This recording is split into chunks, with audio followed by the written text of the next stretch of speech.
दोस्तों आज हम एक्सप्लेन करने वाले हैं हाल ही में ये कमाल की web series the railway man को, जो कि भोपाल गैस ट्रेजेडी की सच्ची घटना को दिखाती है कि उस समय पर भोपाल के लोगों का क्या हाल हुआ था। और ये सीरीज आपको जरूर पसंद आएगी, इसलिए वीडियो को भी लाइक कर दीजिए। अब चलिए कहानी शुरू करते हैं। तो एपिसोड 1 की शुरुआत में हम एक जर्नलिस्ट कुमावत की आवाज सुनते हैं, जो बता रहा होता है कि भोपाल की गैस ट्रेजेडी में 15,000 लोगों की जान गई थी, जिसका आरोप 3 लोगों पर लगता है, गोखले, मनोहर और एंडरसन, जो कि उस फैक्ट्री का मेन आदमी था। पुलिस ने इन सबको अरेस्ट भी कर लिया था, लेकिन पैसे की ताकत तो होती ही बड़ी है, जिसकी वजह से इन सबको जल्द ही छोड़ दिया गया और एंडरसन को तो सरकारी प्लेन से अमेरिका वापस भेज दिया गया था। ये सब देखकर कुमावत को दुख तो होता है, पर वो कुछ कर नहीं पाता। अब इसके बाद हमें 1984 भोपाल में इफ्तिकार सिद्दीकी को दिखाते हैं, जो कि बहुत ही भयानक सपना देखकर उठ जाते हैं। और ये सीन था गैस लीक होने से 16 घंटे पहले का। यहाँ हमें पता चलता है कि सिद्दीकी भोपाल जंक्शन के स्टेशन मास्टर हैं और वो चाहते हैं कि उनका बेटा भी उन्हीं की तरह नौकरी करे, पर उनका बेटा भोपाल की गैस कंपनी यूनियन कार्बाइड में काम करना चाहता है, क्योंकि वहाँ उन्हें पैसे ज्यादा मिलते हैं। पर ये बात सिद्दीकी को बिल्कुल भी मंजूर नहीं थी। इसके बाद सिद्दीकी अपनी जॉब पे चले जाते हैं। फिर सीन चेंज होता है और हम यूनियन कार्बाइड फैक्ट्री में देखते हैं, जहाँ पर सायरन बज रहा होता है और हर तरफ लोग अफरा तफरी मचा रहे थे कि यहाँ पर गैस लीक हुई है। एक आदमी कहता है कि इस गैस को फ्लेयर पाइप में जला दे क्या, पर वहाँ के इंजीनियर कमरुद्दीन बताते हैं कि फ्लेयर पाइप तो 3 महीने से खराब है। फिर कमरुद्दीन MIC टैंक को चेक करने जाते हैं, जो कि अगर गर्म हुआ तो फट सकता है और यहीं से गैस सबसे ज्यादा लीक हो सकती है। पर जब जाकर वो चेक करते हैं तो वो टैंक एकदम ठंडा था। ये देखकर कमरुद्दीन की जान में जान आती है और थोड़ी देर बाद पता चलता है कि गैस लीक नहीं हुई थी, बल्कि गैस का प्रेशर डगमगा गया था। तभी वहाँ पर मिस्टर मैटसन आते हैं, जो कि यहाँ की पूरी कंपनी को संभालते हैं, और वो आकर कहते हैं कि अब ये सायरन अब नहीं बजना चाहिए, फिर चाहे किसी की जान ही क्यों न चली जाए। इसके बाद हम इमाद रियाज नाम के लड़के को देखते हैं, जिसके घर में रिपोर्टर कुमावत बैठा था और वो उससे सवाल जवाब कर रहा था उसी यूनियन कार्बाइड कंपनी के बारे में। असल में इमाद का घर कंपनी के पास ही है और वो कुछ समय पहले इस कंपनी के लिए ट्रक चलाया करता था। तो इमाद बताता है कि यूनियन कार्बाइड पेस्टिसाइड्स बनाती है, जो कि मिथाइल आइसोसाइनेट यानी MIC से बनता है। इस पर कुमावत पूछता है कि ये MIC से क्या ही नुकसान है। तो इमाद कहता है कि MIC को इंजीनियर साहब पूरी फैक्ट्री का सबसे खतरनाक केमिकल बताते थे, जो कुछ ही पल में कईयों की जान ले सकता है। इसलिए इसे कई बड़े बड़े सीमेंट के चैम्बर में रखते हैं, ताकि इसके कांटेक्ट में कोई ना आ पाए, और अगर इस केमिकल में पानी की एक भी बूंद मिल जाए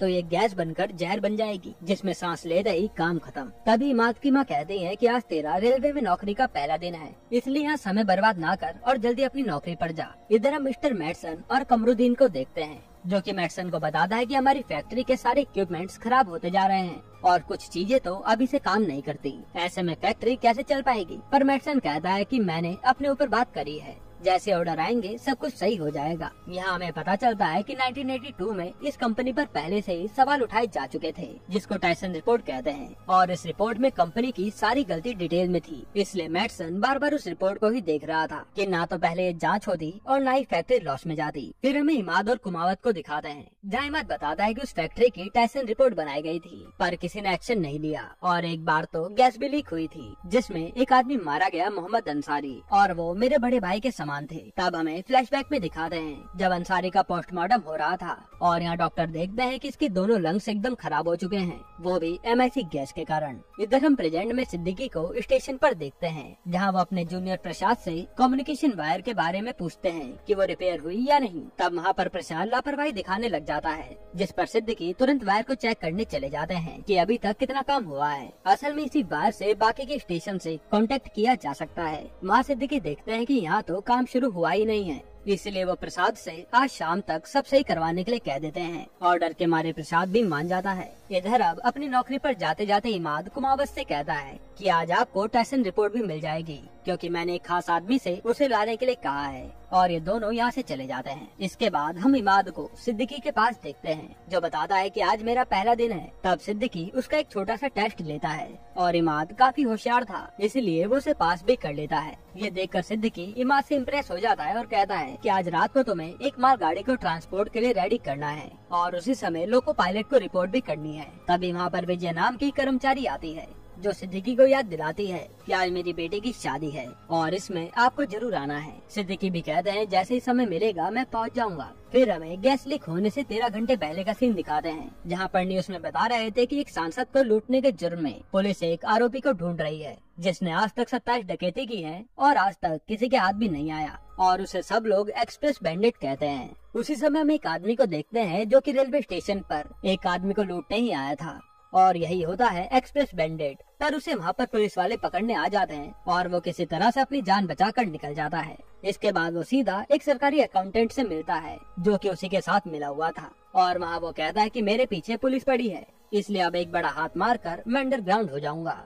तब अकाउंटेंट उसे अपना रजिस्टर दिखाता है कि कौन से रेलवे स्टेशन पर सबसे ज्यादा पैसा है। तो वहाँ वो चोर देखता है कि भोपाल के रेलवे स्टेशन में इस समय 1 करोड़ रुपए से ज्यादा रुपए पड़े हैं और वो उसी को चुराने निकल जाता है। फिर हम गैस लीक होने से 4 घंटे पहले का सीन देखते हैं जहाँ इमाद अपनी रात की ड्यूटी पर जा रहा था। तभी उसे एक भाभी आकर बताती है कि तुम्हारे लिए कॉल है और दूसरी साइड अंसारी की बीवी शाजिया थी जो बताती है कि आज वो गोरखपुर ट्रेन से भोपाल आ रही है और इमाद कहता है कि मैं आपको वहीं मिलूंगा। फिर फोन रखने के बाद इमाद सामने बैठी नफीसा से पूछता है कि कमरुद्दीन भैया हमें टाइसन रिपोर्ट लाकर दे देंगे ना। यानी कमरुद्दीन ही उस फैक्ट्री का चिट्ठा खोलने में मदद कर रहा था। तब कमरुद्दीन की बीवी नफीसा कहती है कि वो सबको बचाने के लिए ये काम करके ही रहेंगे। साथ ही वो एक मास्क भी दिखाती है कि मुझे और मेरे होने वाले बच्चे को कुछ न हो जाए, इसलिए उन्होंने ये मास्क पहले ही घर में लाकर रख दिया है। इधर हम कमरुद्दीन को देखते हैं जो कि कंपनी की छुट्टी होते ही सीधा मेडिसन के ऑफिस में घुसकर टाइसन रिपोर्ट की फोटोकॉपी कर लेता है और फिर वो सीधा कुमार को फोन करके बताता है कि फाइल मेरे पास है, मेरे घर पर आकर ले लेना। फिर हम रात के समय फैक्ट्री में 2 वर्कर को देखते हैं जो कि फैक्ट्री की सफाई के लिए आए थे।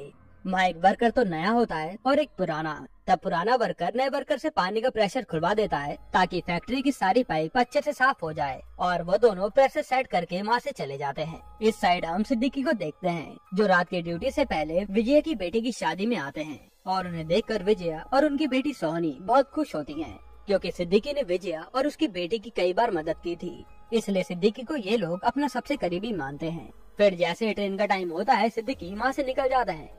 इधर हम इमाद को लोको पायलट के पास देखते हैं जहाँ पर उसका पहला दिन होने की वजह से उसकी थोड़ी खिंचाई होती है और फिर उसे उसके सीनियर इंजन ऑन करने के लिए कहते हैं। अब वो इंजन पुराना था इसलिए वो ऑन नहीं होता, तो उसके सर उसे ऐसे वाले इंजन को ऑन करना बताते हैं कि ट्रेनिंग तो तुम्हारी पूरी है पर तुम्हें एक्सपीरियंस होना भी जरूरी है। अब यहाँ फैक्ट्री में हम देखते हैं कि पानी के सारे पाइप ही लीक हो रहे हैं। तब एक सीनियर वर्कर कहता है कि ये तो नॉर्मल बात है और फिर ये सब चाय पीने चले जाते हैं। लेकिन हम देखते हैं कि यही पानी अब HIC टैंक तक पहुंच चुका है। इसके बाद अब सिद्दीकी अपने स्टेशन पर पहुंच जाते हैं और वो देखते हैं कि एक पुलिस वाला बाकी लोगों से बहस कर रहा है और ये तो वही एक्सप्रेस बैंडिट था जो कि इस बार भोपाल स्टेशन का पैसा लूटने पहुंच गया था। वहाँ वो सिद्दीकी को अपनी बातों में फंसाता है कि मैं उसी फेमस चोर को पकड़ने आया हूँ और यहाँ पर वो बहुत जल्द चोरी करने वाला है।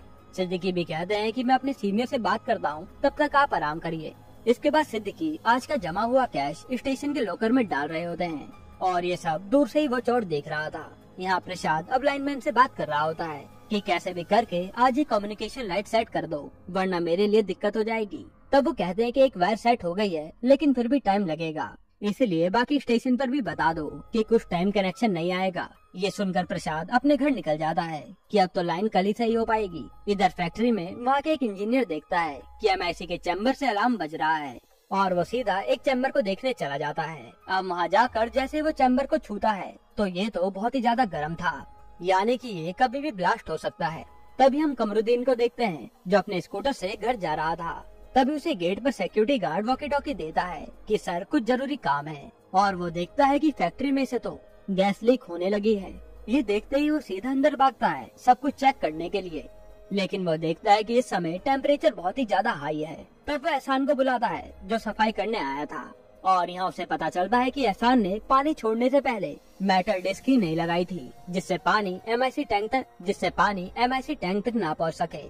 आप कमरुद्दीन उस पूरी फैक्ट्री को खाली करने का ऑर्डर दे देता है वरना सब लोग मारे जाएंगे और हम देखते हैं कि उस गैस ने असर दिखाना शुरू कर दिया था और लोग लाइन से मरते जा रहे थे। तब कमरुद्दीन पहले तो मास्क ढूंढता है पर उस फैक्ट्री में तो मास्क भी नहीं थे, इसलिए वो रुमाल बांधकर सबको बचाने निकल पड़ता है। फिर वो जाकर पहले तो पानी को रोकता है। तब उसे एक वर्कर कहता है कि हम इस गैस को फ्लेयर पाइप में डालकर जला देते हैं, पर कमरुद्दीन उसे बताता है कि वो तो खराब पड़ा है, अब बस हम इतना कर सकते हैं कि गैस को दूसरे चैम्बर में डाल दिया जाए ताकि इसका इम्पैक्ट थोड़ा कम हो और वो उसी काम के लिए अधमरी हालत में चला जाता है। अब वहाँ पर HIC के चैम्बर पर पहुंचकर कमरुद्दीन को एक भी दूसरा चैम्बर खाली नहीं मिलता। तब वो उस चैम्बर से बाकी चैम्बर का कनेक्शन ही काट देता है, ये कहकर कि अगर इस चैम्बर की सारी गैस निकल गई तो पूरा भोपाल ही खत्म हो जाएगा। तभी वहाँ पर ज्यादा हीट होने के कारण MIC का चैम्बर ही ब्लास्ट हो जाता है और कमरुद्दीन उसी गैस के कारण वहाँ पर मर जाता है। और फिर पहला एपिसोड यहीं पर खत्म होता है। एपिसोड 2 की शुरुआत में गैस लीक होने से 14 महीने पहले का सीन दिखाते हैं, जहाँ अंसारी की बीवी साजिया हॉस्पिटल में थी और उसके पति का अंदर पोस्टमार्टम चल रहा था। वहाँ उनसे मिलने इमाद आता है और वो बताती है कि गैस को सूंघने के बाद इनके फेफड़े ही चलने बंद हो गए थे और खून की उल्टी करके ये मर गए। तब इमाद उनसे कहता है कि आप चिंता मत करिए, मैं अंसारी भाई को न्याय दिलाऊंगा। इसके बाद हम प्रेजेंट में भोपाल से 100 किलोमीटर दूर इटारसी जंक्शन को देखते हैं, जहाँ एक स्टेशन मास्टर से एक आदमी अपने सामान के बारे में पूछ रहा था, पर स्टेशन मास्टर बहुत ही बदतमीजी से उससे बात करते हैं और उसे वहाँ से भगा देते हैं। तभी वहाँ एक बेनेडिक्ट नाम का कर्मचारी बताता है कि भोपाल से कोई भी कनेक्शन नहीं आ रहा है, जिस पर स्टेशन मास्टर विनोद कहता है कि कोई बात नहीं, तुम उसकी ज्यादा चिंता ना करो। उसी समय वहाँ पर एक आदमी आकर बताता है कि जनरल मैनेजर रति पांडे मुंबई से यहाँ इंस्पेक्शन करने आ रहे हैं। और ये सुनते ही वहाँ सब लोग सहम जाते हैं कि ये सन के आदमी फिर से आ रहा है। इसके बाद ये सब पूरे स्टेशन की व्यवस्था अच्छी दिखाने के काम में लग जाते हैं। इधर हम गोरखपुर ट्रेन में शाजिया और उसके बच्चों को देखते हैं, जो कि भोपाल ही आ रहे थे। वहीं उनके सामने हम एक माँ और बच्ची को भी देखते हैं, जो कुछ अलग तरह से व्यवहार कर रहे थे। तभी उस ट्रेन में कुछ लोग बहस करने लगते हैं, जहाँ कुछ कहते हैं कि सिखों के साथ अच्छा नहीं हो रहा है और कुछ कहते हैं कि जो भी हुआ सही हुआ। इसी बीच वहाँ का गार्ड आ जाता है और वो सबको शांत करा देता है। और तब हमें समझ आता है कि ये लेडी और उसकी बच्ची सिख है। और उस समय शाजिया और गार्ड भी उसको समझते हैं, क्योंकि दोस्तों उस समय प्रधानमंत्री इंदिरा गांधी को उन्हीं के बॉडीगार्ड ने मार दिया था, इसलिए लोग सिखों को ढूंढ ढूंढ कर उन्हें मारने में लगे हुए थे। इसी कारण से लेडी भी इतनी ज्यादा डरी हुई थी। इसके बाद हम गैस लीक होने के 20 मिनट बाद का सीन देखते हैं, जहाँ पर इमाद ने मालगाड़ी का काम निपटा दिया था और अब सब लोगों के जाने का समय था। तब इमाद के सर बाथरूम जाते हैं और इंजन से बाहर निकलते ही उन्हें खांसी आनी शुरू हो जाती है। इसके बाद हम भोपाल स्टेशन पर यात्रियों को देखते हैं, जो कि वेटिंग रूम में ही वेट कर रहे थे। तब इस सिद्दीकी पर विजया भागते हुए आती है और कहती है कि मुझे 250 रुपए चाहिए होंगे, क्योंकि बाराती ज्यादा होने के कारण खाना कम पड़ गया है, इसलिए हलवाई ज्यादा पैसा मांग रहे हैं। उस समय सिद्दीकी पर 170 रुपए ही होते हैं, इसलिए वो उस नकली पुलिस वाले से पैसे दिलवा देता है और ना चाहकर भी उस चोर को पैसे देने पड़ जाते हैं। अब जैसे ही पैसे लेकर विजया घर जा रही होती है, तो वो देखती है कि सब लोग तड़प तड़प कर स्टेशन पर मरने लगे हैं। और यहाँ इमाद के सर को भी देखते हैं, जो बाथरूम से बाहर आते ही खूब खांसते हैं और वो इमाद से कहते हैं कि किसी उबली हुई गोभी की बदबू आ रही है। उसी समय वो भी मर जाते हैं। अब इमाद ये देखते ही जान गया था कि MIC गैस भोपाल में फैलने लगी है और वो वापस इंजन में आकर बैठ जाता है। इधर हम सोहिनी की बारात को देखते हैं, जहाँ सोहिनी को उसकी माँ कहीं भी नहीं मिलती। तब एक लेडी बताती है कि तुम्हारी माँ तो स्टेशन पर पैसे लेने गई है, और सोहिनी भी स्टेशन की ओर निकल जाती है। उसी समय हर जगह पर गैस की वजह से लोग मरना शुरू हो जाते हैं और स्टेशन पर विजया भी मरने की हालत में थी। फिर यहाँ इमाद हर तरफ देखता है तो वहाँ पर सब लोग मर चुके थे। तब उसे एक बूढ़े आदमी दिखते हैं, जो कि अकेले जिंदा बचे थे। तो इमाद उन्हें अपने साथ इंजन में उठा लाता है और गैस से बचने के लिए इमाद ने पहले ही मुंह पर कपड़ा बांधा हुआ था। इधर हम सिद्दीकी के घर वालों को देखते हैं, जो गैस के प्रभाव को देखकर हवा की दूसरी ओर जाने लगते हैं, ताकि इससे उन्हें कोई दिक्कत न हो पाए। अब हमें स्टेशन का सीन दिखाते हैं, जहाँ पर सिद्दीकी का ऑफिस तो एकदम सेफ था, पर वो बाहर देखता है कि एक बच्चा अपने भाई की लाश लिए खड़ा है। और जब ये दोनों बाहर आकर देखते हैं तो बाहर आधे से ज्यादा लोग तड़प तड़प कर मर रहे थे। इसलिए सिद्दीकी सबकी जान बचाने लगता है, पर वो ज्यादा कुछ कर नहीं पाता। उसी समय वह नकली पुलिस वाला कहता है कि अपने ऑफिस में तो हम एकदम सेफ थे, वहीं चलते हैं। लेकिन तभी सारी भीड़ सिद्दीकी के ऑफिस में घुस जाती है और अंदर जाने के लिए सारे खिड़की दरवाजे तोड़ देती है। उसी की वजह से वहाँ पर कोई जिंदा नहीं बचता। ये देखकर सिद्दीकी सबको आराम से वेटिंग रूम में जाने का इशारा करता है और सब लोग वेटिंग रूम में पहुंचकर दरवाजा बंद कर देते हैं, ताकि हवा से उनकी जान ना जाए। उन्हीं लोगों में सिद्दीकी विजया को भी अधमरी हालत में उठा लाता है, पर विजया वहीं पर अपना दम तोड़ देती है। और बाहर सोहिनी अपनी माँ विजया को ही ढूंढ रही थी। इसके बाद हम कुमावत के पास एक पुलिस वाले को देखते हैं, जहाँ पर पुलिस वाला उसे कह रहा था कि इन बड़ी कंपनी वालों से पंगा ना ले, वरना ये लोग तुझे मार देंगे। तभी पुलिस वाले पे फोन आता है कि यूनियन कार्बाइड से गैस लीक होने के कारण लोगों की जान जा रही है। ये सुनते ही पुलिस वाला अपनी ड्यूटी पर चला जाता है और कुमावत भी कैमरा लेकर रिकॉर्डिंग करने चला जाता है, क्योंकि उसे किसी भी हालत में ये फैक्ट्री बंद करवानी थी। यह फैक्ट्री में हम मैटसन और एक इंजीनियर को देखते हैं, जो उसे बताता है कि कमरुद्दीन अगर सही समय पर आकर बाकी के चैम्बर का कांटेक्ट ना तोड़ता तो आज पूरा भोपाल खत्म हो जाता। इसके बाद मैटसन अपने बचे हुए कर्मचारियों से कहता है कि जो हुआ सो हुआ, लेकिन अब मैं सीधा अपने सीनियर से अमेरिका में बात करूंगा और वही लोग कुछ कर पाएंगे। साथ में वो उन कर्मचारियों को कहता है कि जब तक मेरा लॉयर अमेरिका से यहाँ नहीं आ जाता तब तक किसी भी पुलिस वाले या रिपोर्टर को फैक्ट्री में अंदर आने मत देना, वरना यहाँ पर प्रॉब्लम हो जाएगी। तब मैटसन से वो इंजीनियर कहता है कि हमें हॉस्पिटल में बता देना चाहिए ताकि लोगों की जान बचाई जा सके। तो मैटसन कहता है कि गैस का कोई एंटीडोट नहीं है, इसलिए शांत रहने में ही भलाई है। अब यहाँ कुमावत फैक्ट्री के पास जैसे जैसे जा रहा था उसका भी गैस के कारण हाल बुरा होने लगा था और उसकी आंखें भी जल रही थी। तब वो अपने मुंह पर रुमाल बांध लेता है और फैक्ट्री की ओर निकल जाता है। इधर हम स्टेशन पर सिद्दीकी को देखते हैं, जिसे लोग कह रहे थे कि हम मदद के लिए पुलिस को बुला लेते हैं, लेकिन सिद्दीकी कहते हैं कि पुलिस का भी यही हाल हुआ होगा, इसलिए हमें इतार से स्टेशन से मदद मांगनी होगी। तभी वहाँ पर इमाद इंजन लेकर पहुँच जाता है, जिसे देखकर सिद्दीकी कहता है कि हमें इसी के जरिए इतार से स्टेशन से मदद मांगनी होगी, क्योंकि अभी सारे कनेक्शन बंद है। पर ये देखकर सब लोग कहने लगते हैं कि स्टेशन मास्टर अपनी जान बचाकर यहाँ से भाग रहा है और सब उसी इंजन की ओर जाने लगते हैं। पर जैसे एक आदमी जबरदस्ती बाहर निकलता है, सिद्दीकी गेट बंद कर देता है और सब देखते हैं कि वो आदमी तो बाहर निकलते ही मारा गया। अब ऐसा मंजर देखने के बाद सब लोगों की हालत खराब हो जाती है कि हम करें तो करें क्या। तब सिद्दीकी मुंह पर रुमाल बांधकर इमाद के पास जाते हैं और उसके साथ मौजूद उस बूढ़े आदमी को अंदर ले आते हैं। यहाँ इमाद बताता है कि ये सब एमआईसी के कारण हो रहा है और ये गैस आंख और फेफड़े पर वार करती है और इससे कुछ टाइम के लिए आपको सिर्फ एक गीला कपड़ा ही बचा सकता है। जिसके बाद सब लोग लाइन से कपड़ा गीला करके अपने मुंह पर बांधने लगते हैं। फिर सिद्दीकी इमाद से कहते हैं कि इस समय तुम्हें इतारसी पर खबर पहुंचानी होगी कि किसी भी तरह से गोरखपुर आने वाली ट्रेन को रोक दो, वरना उसमें भी आए 1000 से ज्यादा यात्री मारे जाएंगे। इसलिए इमाद कनेक्शन को ठीक करने वाले लोगों को देखने के लिए चला जाता है, जो कि स्टेशन की दूसरी ओर थे। इसके बाद हम विदिशा स्टेशन पर गोरखपुर ट्रेन को देखते हैं, जो कि भोपाल से बस 75 किलोमीटर दूर थी और वहाँ पर कुछ लोग प्रधानमंत्री की मौत का बदला सिख से लेने के लिए ट्रेन में घुस जाते हैं कि हम किसी भी सिख को नहीं छोड़ेंगे।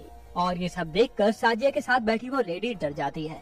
अब धीरे धीरे वो लोग उन सबके नाम और पहचान पूछ रहे थे ताकि कोई भी उनकी नजरों से बच न सके। तभी वो आदमी शाजिया के पास आता है और वो बताती है कि मैं शाजिया हूँ और ये मेरी खाला है। इसलिए सुनकर वो लोग आगे चले जाते हैं। उसी समय हम टीटी को देखते हैं, जो कि रिजर्वेशन की सारी लिस्ट फाड़ कर बाथरूम में बाहर आया था। पर कैसे भी करके वो लोग टीटी को बाहर निकाल लेते हैं और लिस्ट में उन्हें एक पंजाबी नाम मिल जाता है और वो उसी समय उस सीट की ओर आने लगते हैं। तभी उस लेडी के पास गार्ड आता है और उन्हें अपने साथ चलने के लिए कहता है कि वो लोग कभी भी लौट कर आ सकते हैं। फिर गार्ड उन्हें अपनी बोगी में लाकर दरवाजा बंद कर देता है। इसके बाद हम इतारसी स्टेशन पर उसी आदमी को दोबारा देखते हैं, जो विनोद से अपने सामान के बारे में पूछता है। तभी बेनेडिक्ट विनोद से कहता है कि अब तो रात हो गई है, लेकिन अभी भी भोपाल से कोई कनेक्शन नहीं हुआ है। पर विनोद कहता है कि पहले जीएमरती पांडे की व्यवस्था करो, उसके बाद ये सब देखेंगे। फिर हम इमाद को देखते हैं, जो स्टेशन की दूसरी ओर कनेक्शन करने वाले लोगों को देखने आया था, पर यहाँ भी सब लोग मरे पड़े थे। अब यहाँ सिद्दीकी से पुलिस वाला कहता है कि यहाँ से बाहर कैसे निकलेंगे। तो सिद्दीकी कहता है कि वो तो बाद में देखते हैं, पहले मैं गोरखपुर ट्रेन को रोकने के लिए कनेक्शन चेक करके आता हूँ कि फोन लग रहा है या नहीं। पर सब लोग वहाँ पर सिद्दीकी पर ही भड़क जाते हैं कि वो ट्रेन आएगी तो हम उसी में चढ़कर यहाँ से निकल जाएंगे। इसलिए सब लोग सिद्दीकी को रोकने लगते हैं। तब पुलिस वाला अपनी बंदूक निकाल लेता है और सब लोग पीछे हट जाते हैं। उसी समय वहाँ पर इमाद आता है और वो सिद्दीकी को बताता है कि एक वायर तो उन्होंने जोड़ी है, लेकिन आगे का काम करने से पहले कोई जिंदा ही नहीं बचा। ये जानकर सिद्दीकी समझ जाता है कि उन्होंने मेन वायर जोड़ी होगी, इसलिए ब्लॉक फोन के जरिए इतारसी से कनेक्शन किया जा सकता है। तब सिद्दीकी इमाद से कहता है कि आपने अच्छा काम किया है, अब अपने घर जाकर आराम करो। पर इमाद कहता है कि फैक्ट्री मेरे घर के पास ही थी और मैं जानता हूँ कि मेरी माँ नहीं बची होगी, इसलिए अब मैं यहीं पर रहकर जितने लोगों की जान बचा सकता हूँ बचाऊंगा। फिर सिद्दीकी सीधा अपने ऑफिस में ब्लॉक फोन लेने जाता है और देखता है कि वहाँ भीड़ ने तो वो फोन तोड़ दिया है। तब वो किसी तरह से उस फोन को जोड़कर सुखी सेवनिया स्टेशन से कांटेक्ट करने की कोशिश करता है ताकि गोरखपुर ट्रेन को वहीं पर रोक लिया जाए। इधर से बेनेडिक्ट भी इटारसी स्टेशन से सुखी सेवनिया पे बात करता है कि भोपाल में सब ठीक तो है ना। तभी सुखी सेवनिया के स्टेशन मास्टर पर भोपाल से कॉल आता है और जब वो फोन उठाता है तो सामने से कोई आवाज ही नहीं आती, यानी कि वो ब्लॉक फोन भी पूरी तरह खराब हो चुका था। तब सुखी सेवनिया का स्टेशन मास्टर बेनेडिक्ट को बताता है कि भोपाल से कनेक्शन तो हो रहा है पर आवाज नहीं आ रही। ये जानते बेनेडिक्ट दोबारा विनोद के पास आता है और कहता है कि भोपाल का पता करिए सर, क्योंकि वहाँ से कांटेक्ट नहीं हो पा रहा है। तब विनोद उस पर ही भड़कने लगता है कि हमें और कुछ काम नहीं है। तभी वो सामान वाला आदमी दोबारा आता है और कहता है मैं कुछ मदद करूं। और तब वो अपनी आईडी दिखाता है जो कि जनरल मैनेजर रति पांडे था। और उसे देखकर सब लोगों की हालत टाइट हो जाती है कि हम लोग इतनी देर से इसी आदमी को बाहर भगा रहे थे।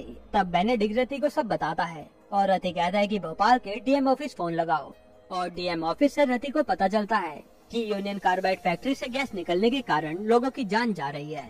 ये सुनते ही वो सब नक्शे में देखने लगते हैं कि यूनियन कार्बाइड फैक्ट्री तो स्टेशन के पास ही है। और ये देखकर बेनेडिक्ट कहता है कि शायद पूरा स्टेशन स्टाफ ही मर तो नहीं गया।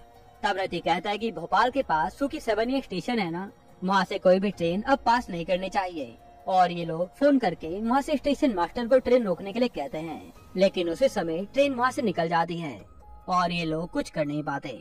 ट्रेन में हम देखते हैं कि अब वो बदला लेने वाले लोग गार्ड का दरवाजा खुलवाने लगते हैं, पर गार्ड जान बचाने के लिए दरवाजा नहीं खोलता। इधर सब लोग अपनी एक उम्मीद में बैठे हुए नजर आते हैं कि शायद उन्हें कोई आकर बचा लेगा, लेकिन अब तो वो गोरखपुर ट्रेन भी उन्हीं की ओर आ रही थी। यानी कि ये प्रलय और भी भयानक रूप लेने वाली है। यहीं पर एपिसोड 2 खत्म होता है। दोस्तों, आपको वेब सीरीज कैसी लग रही है हमें कमेंट में जरूर बताना, और इसके आगे के एपिसोड चाहिए तो कमेंट में पार्ट 2 जरूर लिख देना, हम बाकी के एपिसोड कल ही ले आएंगे। बाकी अगर आपको हाल ही में आई एक बेहतरीन मूवी देखनी है तो आप ये वीडियो देख लीजिए।